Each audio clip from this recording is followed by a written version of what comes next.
Gaston, votre concierge, celui qui vous ouvre, est-ce que vous suivez son propre? Bah oui. Je vais être certain. Je viens de finir de passer la serpillière. Quand vous allez jouer dans les champs, vos souliers sont tout crottés. On ne revient pas des champs. Je ne veux prendre aucun risque. Allez vous essuyer les pieds. Vous le direz aux autres. Je suppose que Luc n'est pas arrivé. Il a appelé pour dire qu'il sera en retard. Il n'est jamais à l'heure. Notre atelier commence à 10h30 et lui, il arrive toujours à 10h32. Chaque semaine, je perds 2 minutes de mon atelier. Tu ne fais rien, Pantou. On finit toujours 10 minutes plus tard. Il a dit de vous asseoir et de l'attendre. Je pense qu'il n'a pas fini d'écrire votre pièce de théâtre. Il manquait d'idées. Luc ne manque jamais d'idées, voyons. Moi, j'ai reçu un courriel bizarre de sa part. Plein de questions existentielles dans le genre. Est-il possible de créer quelque chose de nouveau alors que tant de pièces ont été écrites, tant de choses dites? Dans cette cacophonie, peut-être vaudrait-il mieux que je me taise. Il n'y a que les artistes pour se poser ce type de questions. Il écrit sa pièce, et c'est tout. Toi, Gaston, quelle sorte de questions te poses-tu? Tu veux être dans le genre à te demander si ta voiture va démarrer demain matin? Moi, je suis un gars pratique. Luc a raison de se questionner. Il y a tellement de gens qui écrivent des histoires totalement vides et pas intéressantes du tout. Luc veut créer du nouveau. Ce n'est pas facile, ça. Du nouveau. Mais c'est n'importe quoi. Moi, je veux faire du théâtre. On n'a qu'à jouer une pièce déjà écrite. Du Molière, du Shakespeare. Pas du Molière. J'aime les pièces de Luc. Ça me ressemble et en même temps, ça ne ressemble à rien d'autre. Je ne vois pas pourquoi il doute. Qu'est-ce que tu veux? Les artistes, il faut que ça doute, c'est en eux-mêmes. Je le sais, ça fait 15 ans que je fais le ménage ici. Je peux te dire, j'en ai vu de toutes les couleurs. Ils ont toutes leurs petites manies.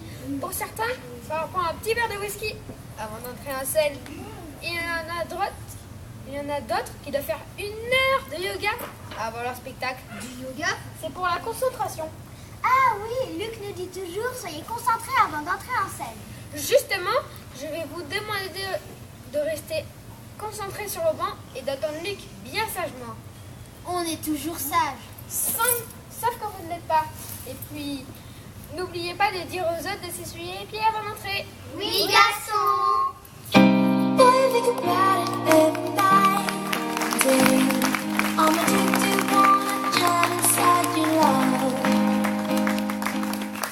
J'imagine qu'il n'est pas encore arrivé. On ne peut rien te cacher. Je vais demander à ma mère d'écrire à la direction.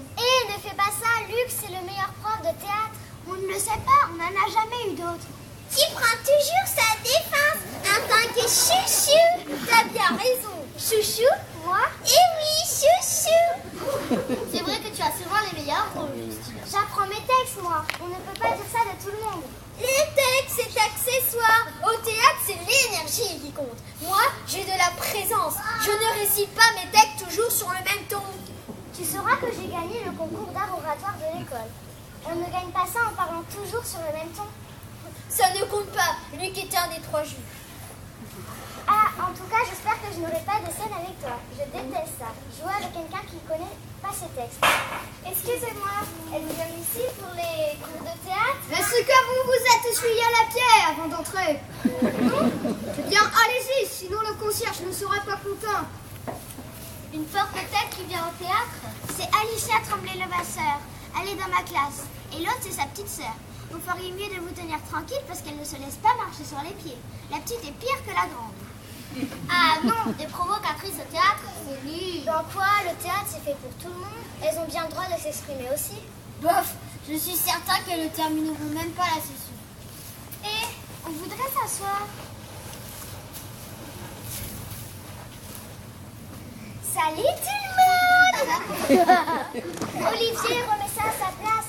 Luc ne veut pas qu'on fouille dans le coffre sans son autorisation. Luc ne veut pas qu'on fouille dans le coffre. Laisse-le donc faire. Il nous fait rire. Il fait son Olivier farceur. S'il ne veut que personne touche au coffre, pourquoi il ne met pas un canard dessus?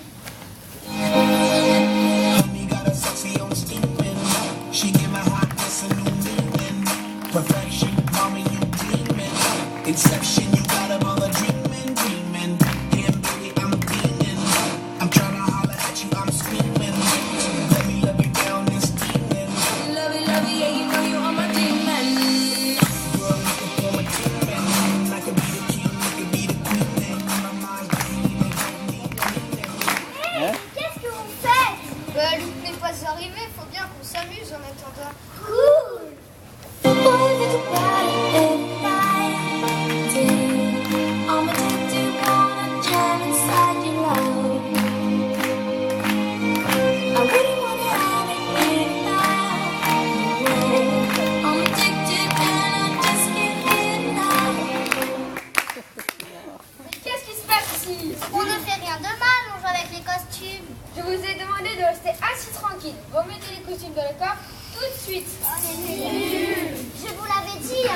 Est-ce que tout le monde s'est essuyé les pieds avant d'entrer? Non, Bah allez-y, tout de suite.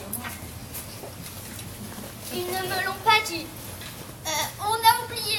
Vous ne l'avez pas oublié pour nous autres, par exemple. Là, tâchez de rester calme et de trouver des activités intelligentes. Des activités intelligentes. Oui, je dois finir mon ménage au plus vite. Il y a des gens importants qui viennent cet après-midi. Est-ce que les gens importants sur leurs pieds avant d'entrer?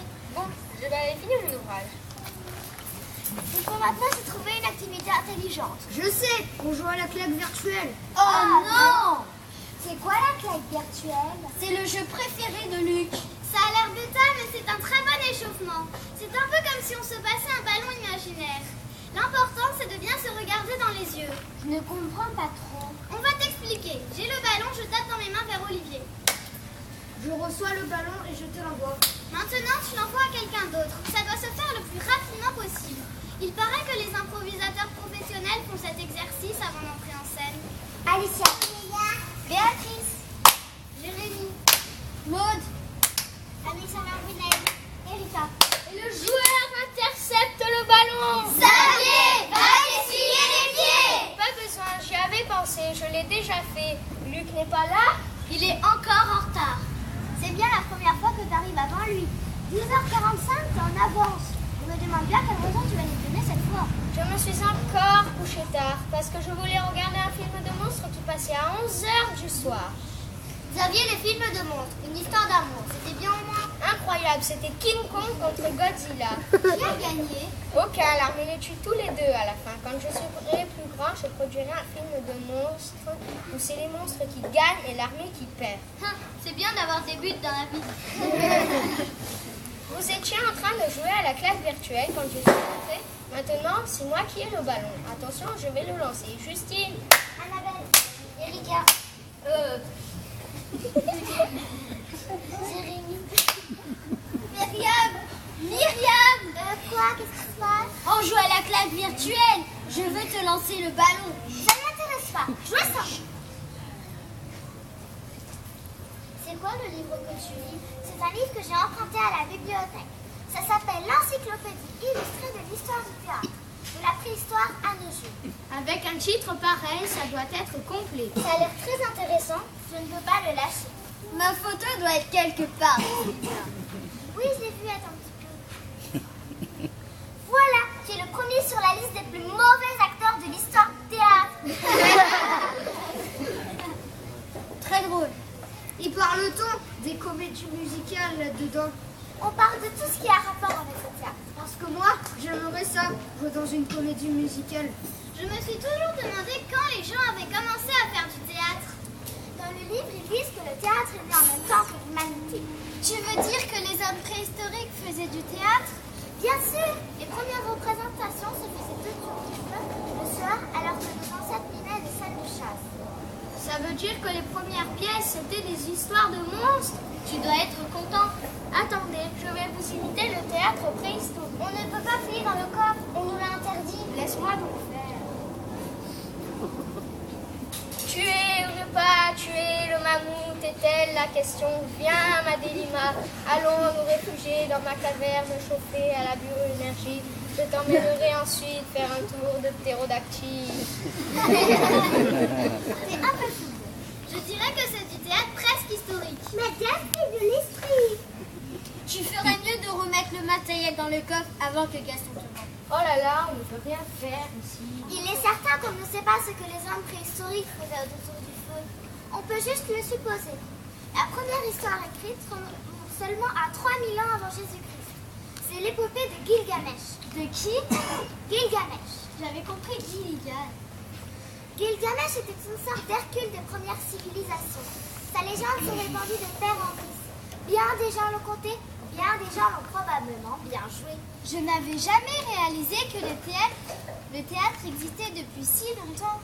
On se croit bien important comme comédien, mais dans le fond, c'est les histoires qui restent. Ceux qui les jouent sont oubliés. C'est un peu comme une course de relais où on se passe le flambeau de génération en génération. Qui peut nommer un acteur ou une actrice des années 1800? Personne, on a tous déjà entendu parler de Cyrano de Bergerac. Je trouve ça super intéressant. Je voudrais connaître la suite. Moi aussi. Le premier vrai théâtre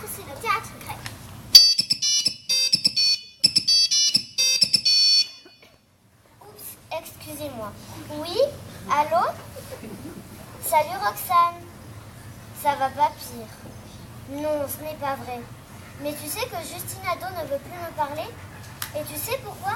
Parce que je n'ai pas voulu lui prêter mon livre de maths pour faire ses devoirs. Pourquoi je n'ai pas voulu lui prêter? Parce que je l'avais perdu. On ne t'a jamais appris que c'était impoli de parler au téléphone devant les autres. Tes histoires ne nous intéressent pas. Va donc plus loin. Attends-moi un petit peu. Ok, j'ai compris, je raccroche. C'est vrai que c'est plutôt énervant. À plus tard, Roxane. Je te rappelle après mon cours de théâtre. Voyons, qu'est-ce qu'il fait, Luc? En arrivant comme ça, il n'arrive pas en professionnel. Je peux l'appeler avec mon téléphone. Est-ce que tu as son numéro? Justine veut le savoir par cœur. Elle l'appelle toutes les semaines pour lui demander les meilleurs. Haha. Pas besoin, je l'ai programmé. J'ai juste à faire la composition automatique. Je viens de voir Luc passer en auto. Oui, je connais l'auto de Luc. C'est une Volkswagen Tiguan noir rouillé. Il est passé tout droit. Sans aveugle et en l'air. Est-ce qu'il était avec quelqu'un? Non, il était tout seul. Ça ne répond pas chez lui. C'est certain, Olivier vient de le voir passer en auto. Tu dois t'être trompé, Olivier. Non, je suis certain. Ça veut dire qu'on va attendre encore longtemps? Super! On fait une petite partie d'impro en attendant? Oui. Bon! Plutôt que de s'ennuyer.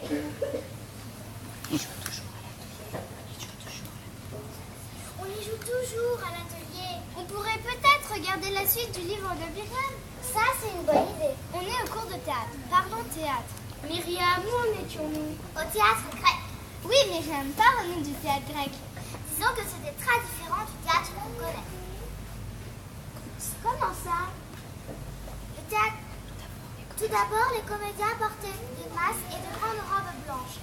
En plus, tous les personnages étaient joués par des hommes. Même les rôles de femmes? Même les rôles de femmes.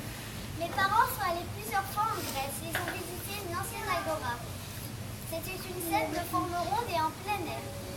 La scène et les bancs étaient tout faits de pierre. Le son devait être excellent. Le théâtre grec était vraiment bizarre. J'en ai vu quelques extraits, ce n'est pas simple, je ne comprends pas trop. Il y a des personnages qu'on appelle le chœur. Le chœur? Voyons, vous n'y connaissez rien. Le chœur, c'est un groupe de comédiens qui présente la pièce, qui fait le lien entre les scènes ou qui raconte certains passages pour aller plus vite. On voit ça aussi dans les théâtres classiques. En plus, plusieurs scènes ont été écrites en vers, comme des poèmes. Ça devait être super, du théâtre avec des répliques qui riment. Ça devait être soporifique. Bah, moi j'aimerais bien essayer. On pourrait monter une tragédie grecque. Oui, c'est une bonne idée. On n'a pas besoin des adultes. On met en scène notre propre pièce. Il me semble qu'on a des tuniques et des masques dans le corps. On ne peut pas fuir dans le corps, le concierge nous surveille. Laisse donc faire le concierge, j'en fais mon affaire. Qu'est-ce que tu veux? Je me gêne, toi. Tu me déranges, on prépare une pièce. Je peux la préparer avec toi. Bon, ok, mais cette tunique-là. Je n'ai pas très envie de faire du théâtre grec. Moi non plus. Arrêtez de râler, on a besoin de comédiens. À partir de maintenant, le théâtre grec est joué par des femmes. Ouais! Venez, on va se mettre d'accord. Plutôt surprenante la petite nouvelle. Elle aime le théâtre rimé. Peut-être que c'est une grande comédienne.